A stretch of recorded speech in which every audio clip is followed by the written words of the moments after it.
अस्सलाम वालेकुम नाजरीन, मैं हूं आपकी होस्ट सना आफ्ताब। आप देख रहे हैं 67 न्यूज़ HD। नाजरीन, खबर से आगाह करते हैं कोटा दकिशन गांव मुदके से।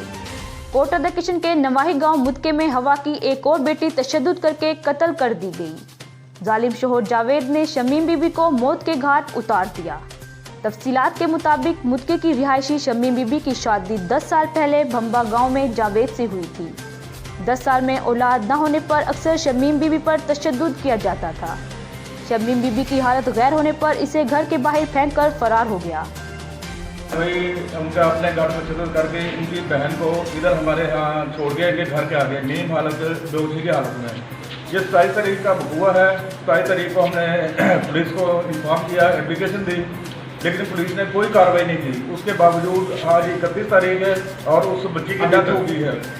और जो मुलजमान हैं वो धमकियाँ दे रहे हैं कि अगर तुमने कोई पुलिस कार्रवाई की तो हम तुम्हारे खिलाफ एक्शन लेंगे। लिहाजा वज़ीर आज़म और वज़ीर आला से गुजारिश है कि इनको अपना इंसाफ दिलाया जाए।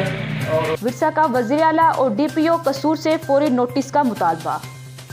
कोटा दकिशन के नवाही गांव मुदके में खावंद के तशद्दुद से हलाक होने वाली शमीम बीबी के हलाक होने का मुकदमा दर्ज करने से SHO राय नासिर अब्बास ने इनकार कर दिया।